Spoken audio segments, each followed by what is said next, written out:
Okay, good morning. Good morning sa bawat isa. Welcome po muli sa ating pong Sunday School. Kumusta po ang buong week natin? God is good. At sa visitor po natin ngayon, good morning po. Good morning. Welcome po sa church po. Okay po. Again po, I will continue our lesson po, the gift of the Holy Spirit. Habang pinag-aaralan ko po yung gift of the Holy Spirit, marami din po palang conflict dito, marami rin palang issue. So, maraming struggle. I hope maipapaunawa ko po sa inyo na mabuti, may dideliver ko po sa inyo na mabuti. At maintindihan po ninyo ito by the power of the Holy Spirit, mga kapatid. So tayo po ay tumayong lahat, and let's open our Bible. We're going to read some of the passages na mga dadaanan po natin. Start po tayo siguro sa Romans. Romans chapter 12. Yung mga babasahin po natin, Romans chapter 12, 1 Corinthians chapter 12, at saka 1 Corinthians chapter 14, ay usually nandyan po yung mga gift ng Holy Spirit. Romans chapter 12. Basahin po natin hanggang verse 3, siguro hanggang verse 8. Nandyan na po ba kayo? Sige, basahin po natin. Romans chapter 12, verse 3 hanggang 8. Sabi po dito, "For I say, through the grace given unto me, to every man that is among you, not to think of himself more highly than he ought to think, but to think soberly, according as God hath dealt to every man the measure of faith. For as we have many members in one body, and all members have not the same office, so we, being many, are one body in Christ, and every one member one of another, having the same gift, differing according to the grace that is given to us, whether prophecy, let us prophesy according to the proportion of faith, or the faith, body of belief. Verse 7, or ministry, let us wait on our ministering, or he that teacheth on teaching. Or he that exhorteth in exhortation, he that giveth, let him do it with simplicity. He that ruleth with diligence, he that sheweth mercy with cheerfulness." Lipat po tayo sa 1 Corinthians chapter 12. 1 Corinthians chapter 12.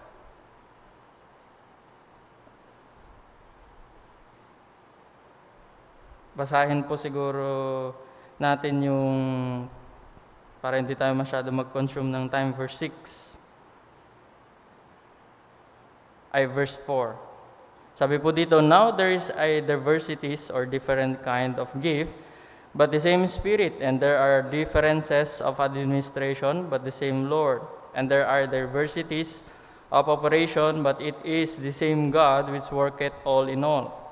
But he that manifestation, the Spirit is given to every man to profit withal.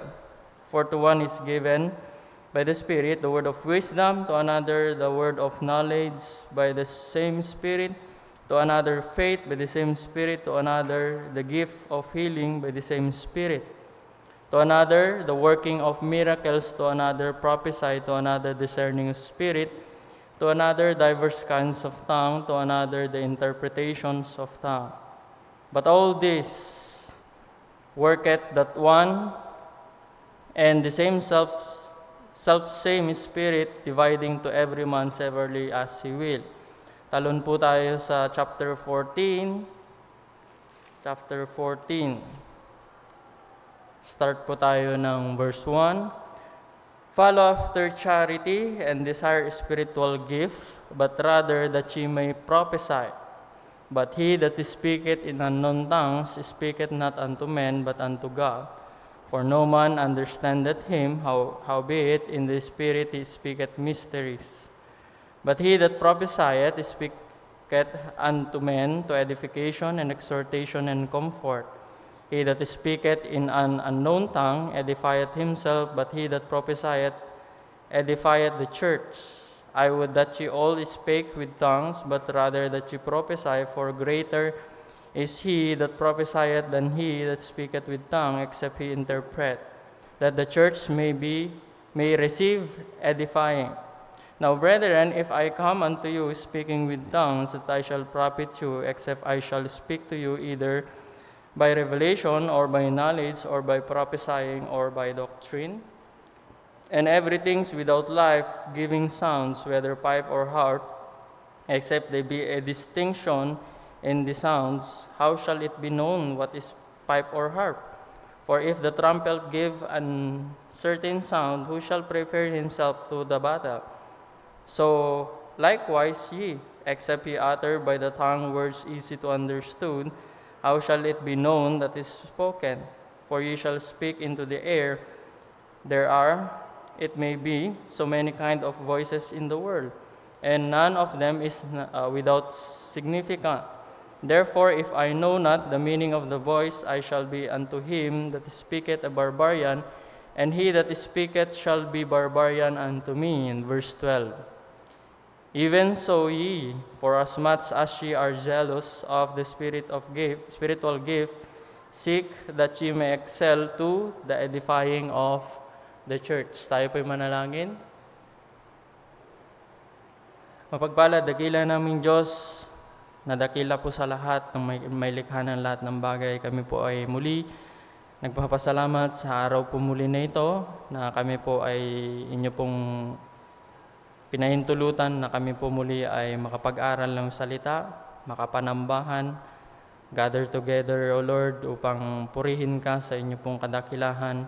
At kami po ay mag-aaral din po ng inyong salita, upang sa ganun, Panginoon, ay alam po namin kung ano po yung inyong pong kalooban, lalong-lalo na, Panginoon, sa aming pong iglesia.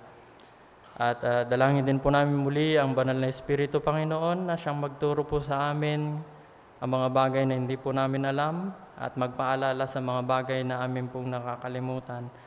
At dalangin din po namin, Panginoon, habang pong pag-aaralan po namin ito, ang kalagahan ng inyo pong grace gift na binigay po sa bawat isa po sa amin. Help us, O Lord, to understand it, and help us, O Lord, na magawa po namin ito nang ayon po sa kapangyarihan ng Banal na Espiritu, upang sa ganon ang inyo pong iglesia ay malusog at inyo kaaya-aya po sa inyo. At dalangin din po namin, Panginoon, na patawarin niyo po kami sa amin po mga nagawang kasalanan. At dalangin din po namin, Panginoon, na yung mga hindi nakaka-attend sa Sunday School at yung mga nalilate, dalangin po namin na kayo po ang patuloy na mangusap po sa kanila, pa-remind niyo po sa kanila ang kalagahan ng pagdalo sa inyo pong iglesia at mag-aral po ng inyong salita, upang sa ganon kami po ay mag-grow sa aming pong spiritual na pamumuhay, at magsilbi po itong kalasag po namin, Panginoon, sa mga attack po ng enemy. Maraming salamat, Lord, tulad aming dinadalangin sa makapangyarihan pong pangalan na ang Panginoong Yesus. Amen. Okay po, you may be seated, mga kapatid. Gaya po ng sinabi ko, the gift of the Holy Spirit. We know that si Apostle Paul ay ginamit po niya yung analogy ng human body to compare it sa church. At yung body po natin ay, we have a lot of parts dito sa body po natin, at marami pong function yan. Ganin din po sa church. Sabi po sa Bible na binasa po natin kanina sa Romans chapter 12, we are many members in one body. At dahil marami po yung parts ng katawan natin, marami pong function. Same as true as church. Dahil marami po tayo, may mga gift na binigay po sa atin ng Panginoon, upang yung gift na yan ay i-function po natin upang magkaroon po ng maayos na kalusugan yung church po natin, at ito po ay kaaya-aya po sa Panginoon. Now, as you can see, mga kapatid, even in Corinthian church, nakakapagtaka ang church kasi they are so blessed. Look at in 1 Corinthians chapter 1. 1 Corinthians chapter 1, verse 7. Napaka-blessed po ang church ng Corinto. Pero kung titingnan nyo, pag-aaralan nyo, bakit ang daming chaos? Di ba? Nandyan yung division, nandyan yung hatred, nandyan yung pagdating sa marriage, hindi rin maganda. Pagdating sa Lord's Supper, hindi rin maganda. But they are so blessed with the spiritual gift. In fact, sabi po dito, 1 Corinthians chapter 1, verse 7, sabi po dito, so that ye come behind in no gift waiting for the coming of our Lord Jesus Christ. Sa isang pagbabasa po natin, maaaring sabihin natin, ay wala pala silang gift. No, hindi po yun yung tinutukay po dyan. Ang tinutukay po dito is you do not lack a spiritual gift at all. Kasi ang banal na espiritu, binigyan sila ng gift to the point na lahat ng gift ay nabestowed sa mga believer. However, sa mga believer, gaya po ng sinabi ko kanina, ay nung nakaraan, in chapter 12, they don't understand the spiritual gift. Sabi po dito sa chapter 12, 1 Corinthians chapter 12, verse 1. Now, concerning the spiritual gift, brethren, I would not have you to be ignorant. Bakit? Kasi hindi nila naiintindihan. They are ignorant concerning the spiritual gift. Yun po yung problema. Kaya yung pag-aaral po natin ng spiritual gift ay napakahalaga po sa church. Kasi kung hindi po natin maintindihan, if we are ignorant concerning the spiritual gift, magkakaroon ng chaos sa church. Kaya importante na pag-aaralan po natin ito at maintindihan po natin ito. Kaya gaya po ng sinabi ko, I struggle to study this one because I know that this is important to the church. Now, pinag-aralan po natin, you understand last time na pinaliwanag ko po sa inyo, the principles regarding the spiritual gift. What are those principles? Number 1, this is unmerited or unearned. Hindi po ito na pag-iipunan, hindi po ito na pagtatrabahuan upang magkaroon ka ng spiritual gift. No. Hindi rin po pamantayan ng spiritual gift yung tinatawag na maturity ng isang Kristiyano. Meron kasing idea na pag mature ka, mas maraming spiritual gift ang nasa iyo. No. Ito po ay hindi po na pagtatrabahuhan. This is unmerited, mga kapatid. Kaya nga yung word na gift po dyan is charisma or enrated charis, o ibig sabihin grace. Grace gift ito, mga kapatid. So hindi po ito na pagtatrabahuan, hindi po kung gaano ka-spiritual. This spiritual gift was given nung ikaw ay naligtas. Automatic na yan. Pag ikaw ay naligtas, binigay na po ito sa atin. Pangalawa, the spiritual gift are sovereignly bestowed by the Holy Spirit. Ang banal na espiritu po ang source. Ang banal na espiritu po ang pinagmumulan at kung ano yung nais niya, siya yung bibigyan niya. Bibigyan niya ito, yung tao po na ito, kasi alam niya na ito ay magagamit sa church at alam niya ay ito po ay magagamit po sa mga ministry.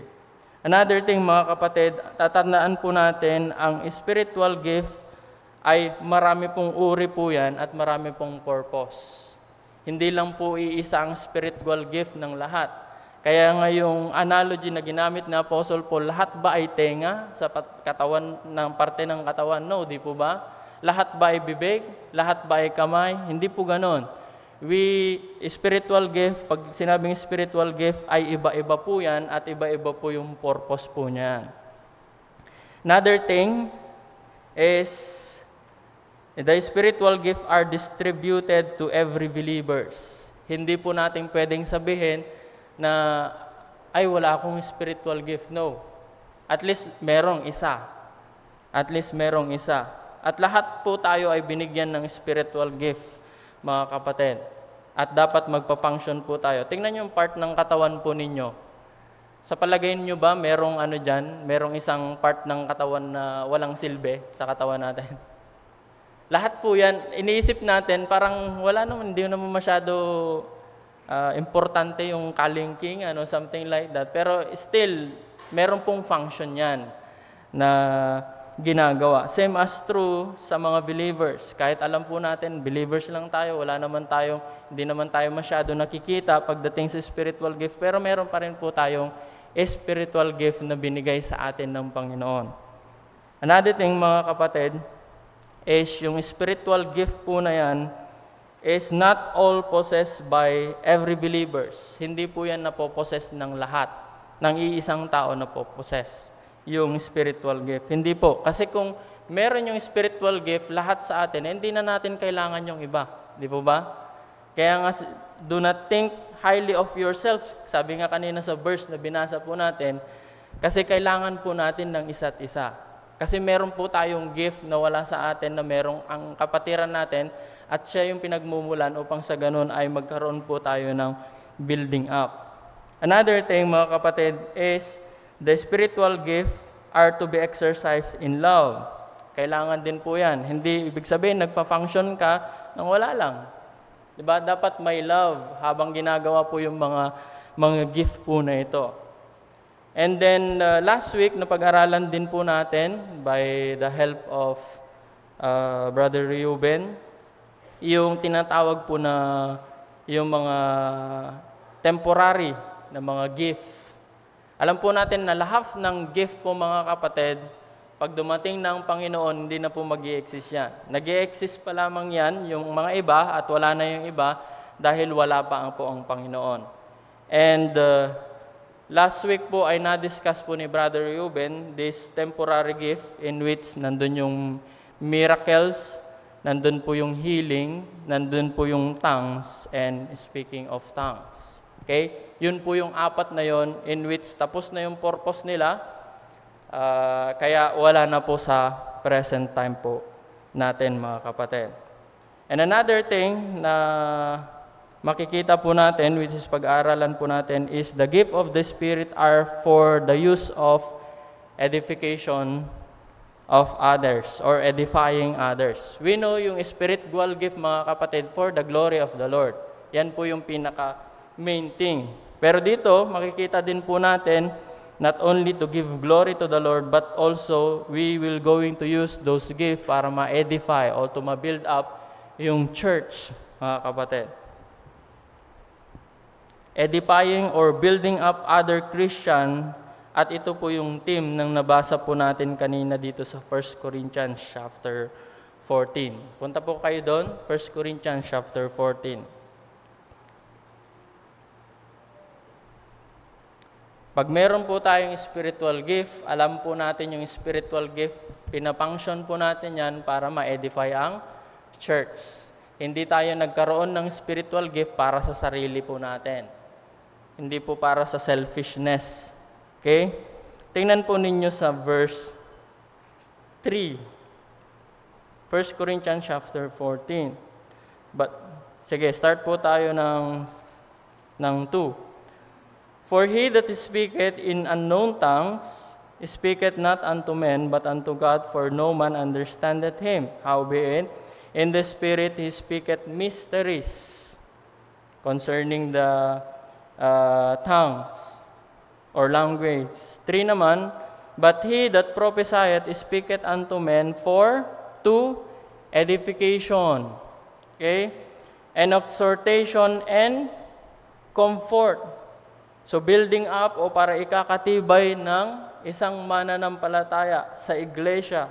At nandun din po yung encouragement, nandyan yung comfort. Yun po yung purpose, mga kapatid, to edify others. Number 4, verse 4. Sabi din po dito sa verse 4, he that speaketh in unknown tongues edifieth himself. Pag referring sa tongues, there is no interpreter. Anong na-edify? Yung sarili. Pero sabi po dito, but he that prophesieth edified the church. Pag ikaw ay nagpro-prophesy, mga kapatid, yung prophecy na yan or yung prophecy po na yan, pag-aaralan po natin in the future. Ipapaliwanag ko po kung anong ibig sabihin po niyan.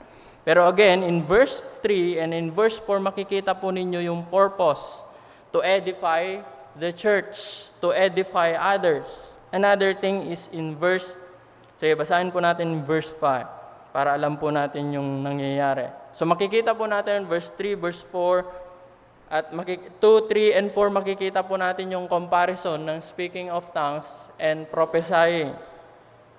Verse 5, I would that ye all spake with tongues, but rather that ye prophesy. For greater is he that prophesieth than he that speaketh with tongues. So, it's greater to prophesy than to speak in tongue, except he interpret, that the church may receive edifying. Kung walang nag-i-interpret sa tongues po na yan, hindi na i-edify. Kasi hindi nila naiintindihan. Okay?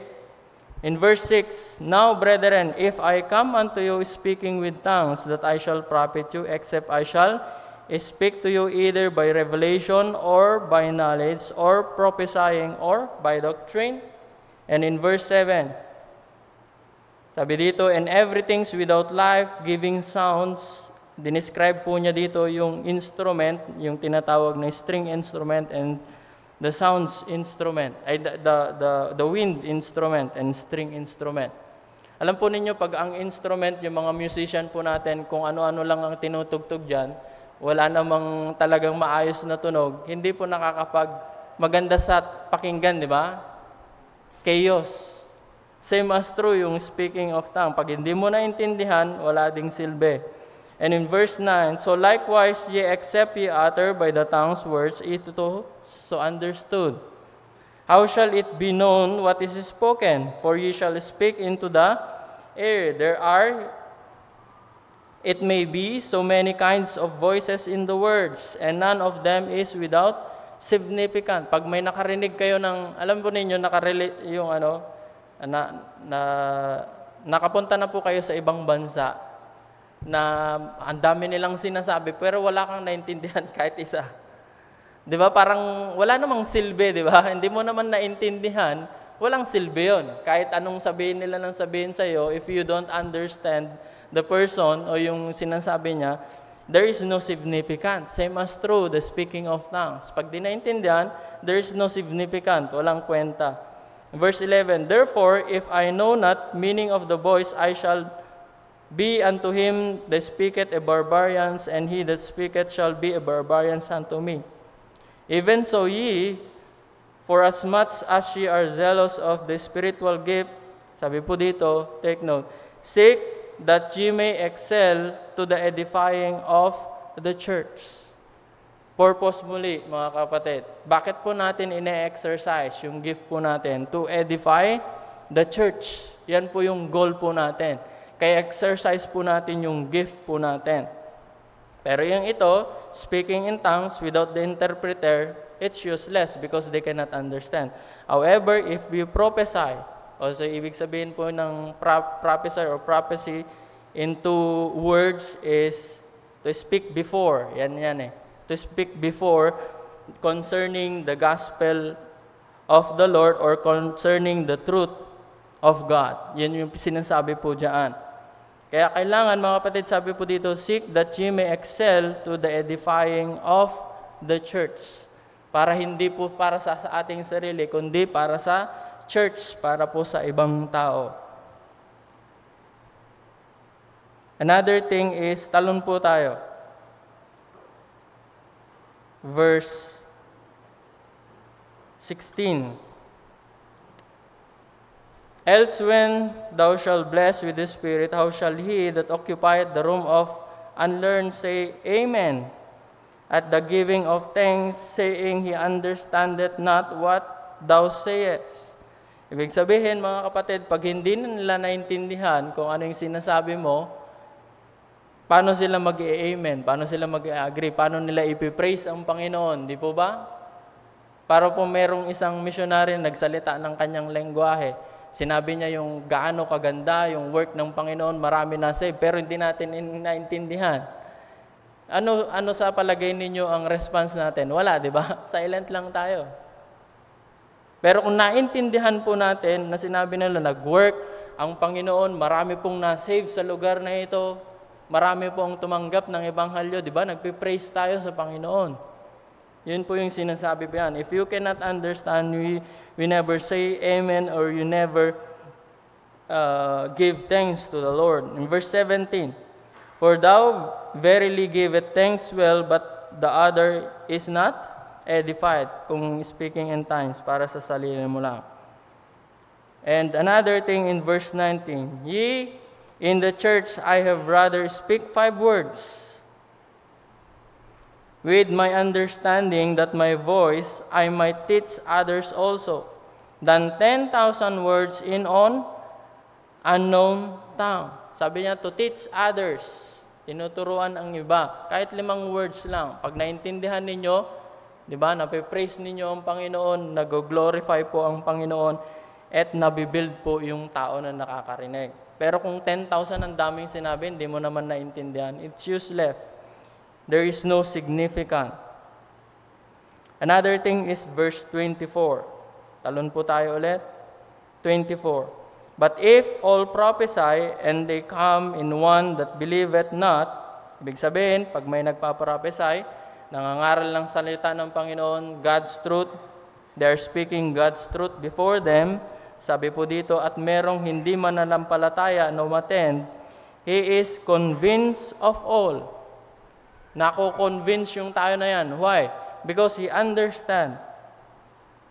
At sabi po dito, he is judge of all. Verse 25, and theirs are the secret of his heart made manifest, and so falling down on his face, he will worship God and report that God is in you of a truth. So, ibig sabihin, kunwari, nag-gather po tayo, merong isang visitor na pumasok, at nag-preach si pastor ng salita ng Panginoon, naintindihan niya ito. Prophesieth the God's truth. At naintindihan po ninyo ito at na-convince siya dun sa truth na preach. At sabi po dito in verse 25, it revealed the secret of the heart. Secret of the heart, we are sinful mga kapatid. Maaaring tinatago natin sa iba na hindi bulgaran yung kasalanan po natin, pero alam po natin sa salita ng Panginoon, at the very child, nung bata pa tayo, yung heart po natin are wicked, sabi ng Panginoon. Tayo po ay makasalanan, but when the word of God is being preached, sabi po ng Bible, all have sinned and come short of the glory of God, nandun po yung conviction. Nandun po yung conviction ng banal na Espiritu. At dito makikita po natin the conviction, at sabi po dito, the secret of the heart was made manifest. Tayo po ay makasalanan before the Lord, and He is holy. At meron pong punishment yan, for the wages of sin is death. Naintindihan po ng tao na yan, and he need the Lord Jesus Christ. At in verse 25, sabi po dito, and his heart made manifest, and so falling down of his face, he will worship God and report that God is in you of a truth. Tingnan po ninyo, when the word of God is being preached, nandun yung conviction of the Holy Spirit. Mga kapatid, conviction na siya ay makasalanan, God is holy, and he need the Lord Jesus Christ, and in that moment, he received the Lord. And he worshiped Him, and he said, tama nga no, yung church ninyo dito ay buhay na Diyos. Nandito si Jesus Christ, buhay siya. And in verse 21, talon po tayo doon. Ay, 26 pa pala. Sabi dito, how is it then, brethren, when you come together, every one of you hath a psalm, hath a doctrine, hath a tongue, hath a revelation, hath an interpretation. Sabi po dito, let all things be done unto edifying. So lahat ng gift po mga kapatid, ang purpose po niyan ito, glorify God and also to edify the church. Lahat po yan. Let all things be done unto edification, edifying. And in verse 31, sabi po dito, for ye may all prophesy one by one, that all may learn, and all may be comforted. So lahat ng ginagawa po natin mga kapatid na gift, which is gift po yan ng banal na Espiritu, yung purpose po niyan is to edify others, to edify the church. Pag hindi mo ginagawa yung spiritual gift mo, hindi na edify ang church. Dapat kailangan gawin po natin kung ano yung spiritual gift na binigay sa atin ng Panginoon. In Ephesians chapter 4, Ephesians chapter 4. Binigay ng Panginoon po ito, yung mga spiritual teachers ng church. Ephesians chapter 4, verse 11. Sabi po dito, and He gave some apostles, and some prophets, and some evangelists, and some pastors and teachers. Anong purpose? Yung preposition na for, sabi po dito, for the perfecting of the saints. Bakit ito binigay? Para po sa perfecting or equipping the saints. Another thing, the word for, the work of the ministry. Para po sa service, para po sa equipping ng mga believers, para po sa service, para sa Panginoon. And another thing, sabi po dito, for the edifying of the body of Christ. So nandyan po mga kapatid, yung equipping ng believers, nandyan yung service, at nandyan din po para sa maturity ng bawat Kristiyano, bawat mananampalataya, mga kapatid. So we can see, based on the verses that we have read, the gift of the Spirit are for the use of edifying others. Para po mabuild ang bawat isa, para po mabuild ng maging mature yung church. Another thing is the gift of the Spirit are to be used. Kailangan pong gamitin. Tingnan po ninyo yung binasa po natin kanina sa Romans chapter 12. Romans chapter 12.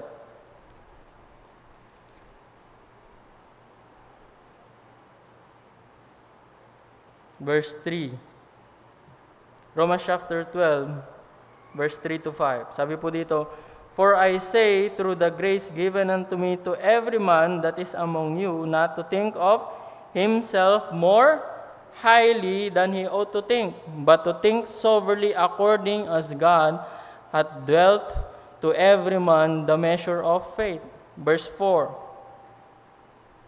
For as we have many members in one body, and all members that have not the same office, so we, being many, are one body in Christ, and every one member one of another.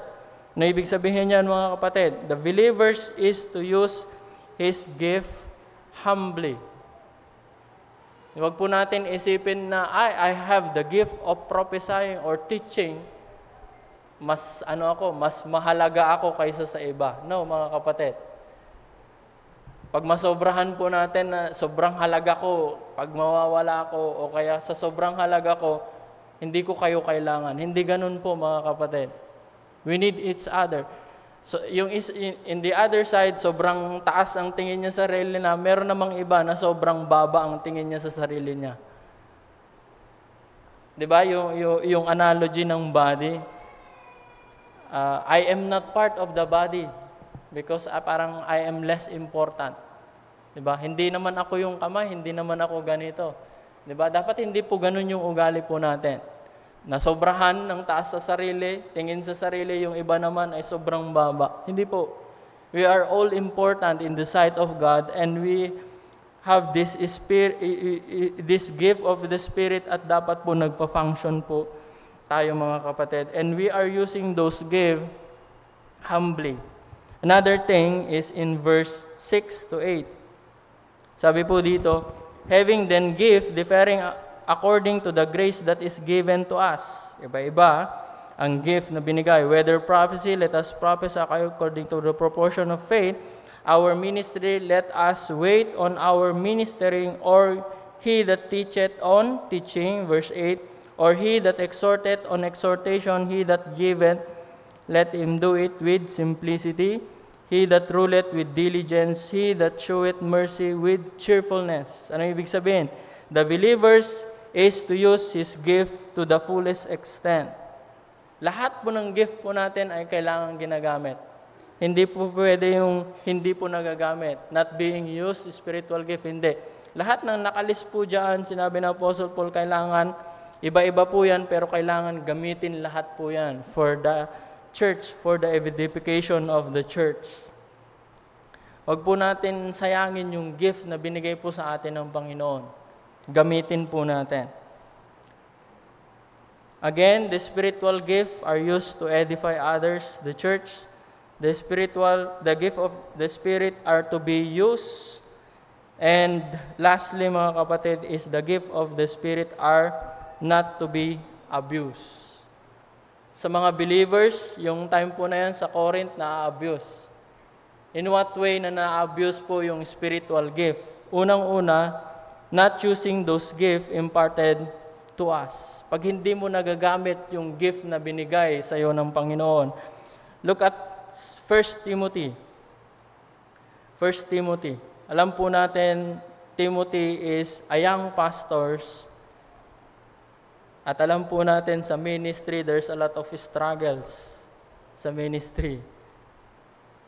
At malaking responsibilidad ni Timothy sa church. Pero ito yung nangyari. Start po tayo ng 1 Timothy chapter 4. 1 Timothy chapter 4, verse 14. Sabi po dito, neglect not the gift that is in thee. Nane-neglect na niya, mga kapatid, yung gift, spiritual gift na binigay sa kanya ng Panginoon. Bakit? There's a lot of discouragement in the church. There's a lot of problem in the church. And Timothy is neglecting na yung gift na binigay ng Panginoon sa kanya. Maaari, concerning about teaching, concerning about preaching, prophesying, hindi na niya ginagawa. Why? Because of the discouragement. Because of hindrances. Pero again, Apostle Paul told him, sabi po dito, neglect not the gift that is in thee, which was given thee by prophecy, with the laying on of the hands of presbytery. If we neglect, mga kapatid, if we are not using our gift, kailangan pong gamitin po natin. Another thing, 2 Timothy. 2 Timothy, chapter 1, verse 6. Again, because of the discouragement, because of the problems, because of the opposition, verse 6 of chapter 1, wherefore I put thee in remembrance. Biruin po ninyo, nagsulat na siya sa first, unang letter. Pangalawang letter, so ibig sabihin, hindi pa rin niya ini-exercise yung gift niya because of the discouragement. But again, Apostle Paul, ini-encourage niya at sabi niya po dito, that thou stir up the gift of God. Sabi niya, dapat mag-alab muli yan, yung ministry. Dapat gawin ulit yung ministry. Yes, there are hindrances, there are many problems, but still, the gift that you have, binigay ng Panginoon, and we must do it. Diba? Timothy, nadi-discourage siya. Ayaw na niya mag-preach, diba? But again, kailangan po natin gawin. Because for the edification of the church, that is the purpose. We must use our gift. Pangalawa, the gift of the Spirit are not to be abused. If we are abusing, if we are attempting to use those gifts not imparted unto us. Pag hindi mo gift, huwag mong gawin. Diba? Siguro ang maibibigay ko na example po dito is Ananias and Sapphira. Gift of giving. They're trying to copy. Merong gift of giving, di ba?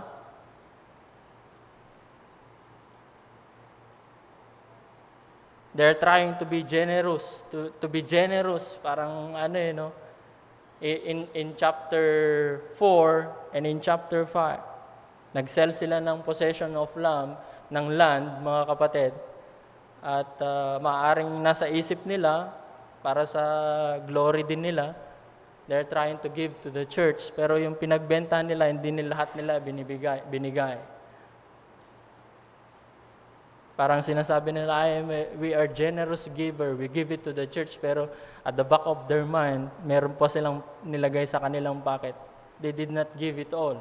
Pero ang declaration nila, binigay nila lahat ng napagbentahan po nila. They lie to the Holy Spirit. That is not their gift. Their gift of giving. Pero ginawa po nila. Another thing siguro in the Old Testament, yung si King Saul, anong job ni King Saul? As a king, di ba?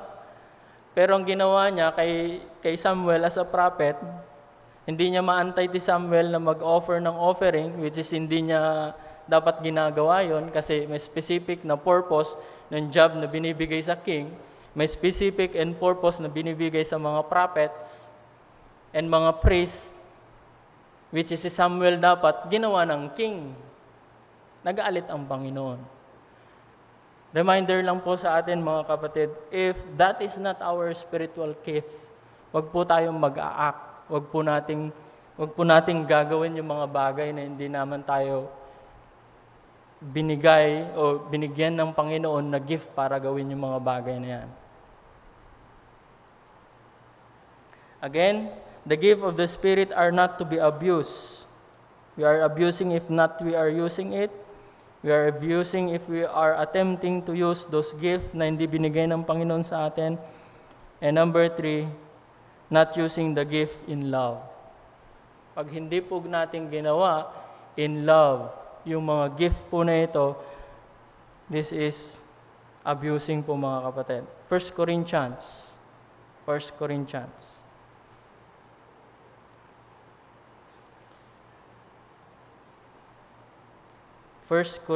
chapter 13.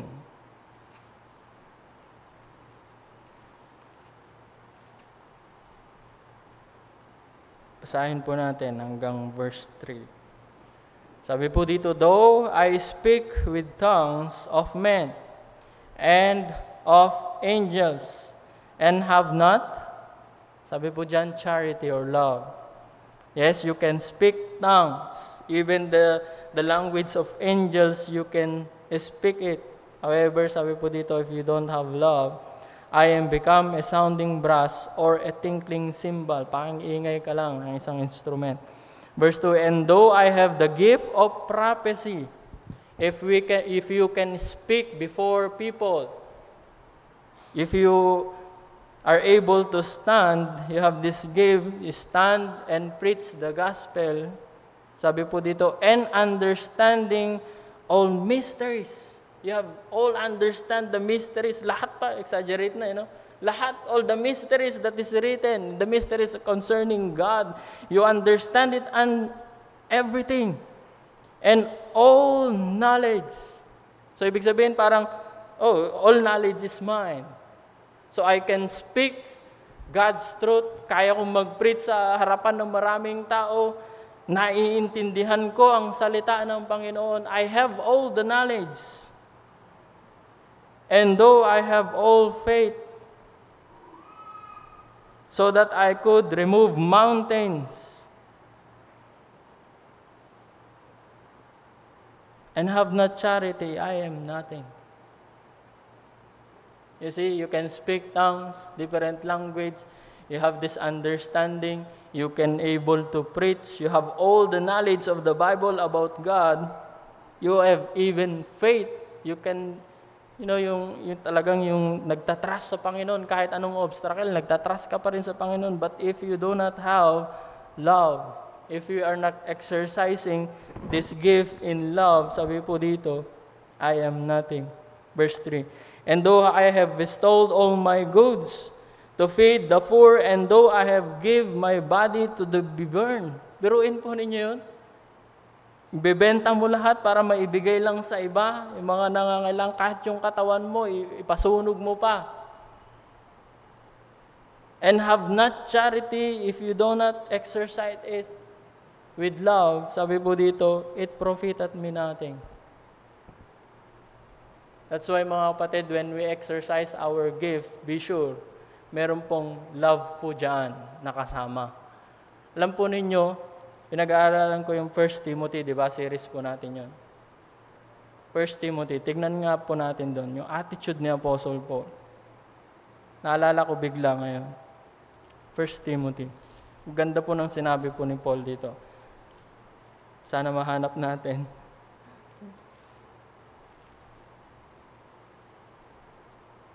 Sabi po sa, here. 1 Timothy chapter 2. Dito po tayo magtatapos. 1 Timothy chapter 2, verse 8. Ang ganda po ng sinabi po dyan. Nandiyan na po ba kayong lahat? Verse 8 of 1 Timothy chapter 2. Sabi po dito, so being affectionately desirous of you, we were willing to have imparted unto you not the gospel only. Priority po natin yan. We impart the gospel to other people, to preach the gospel. Pero sinabi niya dito, but also our own souls. Nandyan yung puso. Nandyan yung pag-ibig. Sinabi po niya dito, because you were dear unto us. Alam po ninyo yung gospel, mahalaga po yan. Preach the gospel, people got saved. Pero wag po natin kakalimutan din. We care for the people. We are doing this ministry because of the love of God na binigay po sa atin. Yung love po natin din sa tao. Okay? We exercise our gift po mga kapatid in love. Next week, pag-aaralan po natin. Since these are tinatawag nito, these are the principles regarding spiritual gift. Ang tanong po sa atin is, ano kaya yung mga gift po na yon? What are those gifts para naman ma-exercise ko sa church? Again, sabi na Apostle Paul, I don't want you to be ignorant of those gifts. Kaya pag-aaralan po natin yung mga gifts po na yon. And please do pray for me mga kapatid because I struggle to study this spiritual gift because maraming mga issue na nagkakasalubong until now. So just pray for me as I study those spiritual gift at ma-present po sa inyo ng ayon po sa turo po ng Panginoon. Okay? So next week, we will going to discover yung mga gift according to the Bible. Yung mga spiritual gift na still existing even in our present times. Para po sa edification ng church, para po mag-glorify po ang Panginoon. Let's all stand please. Let's pray. Our gracious loving Father, again Lord, maraming salamat muli sa spiritual gift na binigay niyo po sa amin upang sa ganun, Panginoon, inyo pong body of the Lord Jesus Christ ay maging healthy and help us, O Lord, to know our gift at help us, O Lord, to practice our gift and help us, O Lord, to always be faithful on those gifts magawa po namin. At dalangin din po namin na i-bless nyo rin po as we conclude our mission month. Dalangin po namin na muli ay patuloy na mag-work po kayo sa aming puso. Ma-realize po, Panginoon, at ma-remind po, Panginoon, ang kalagahan po ng mission at masuportahan po yung mga mission po namin. Because we know, Lord, na you are not willing that anyone should perish. Sabi niyo nga po sa inyong salita, but that all should come to repentance. Maraming salamat, Lord, tulad aming dinadalangin sa makapangyarihan pong pangalan ng Panginoong Yesus. Amen. God bless you po, everyone.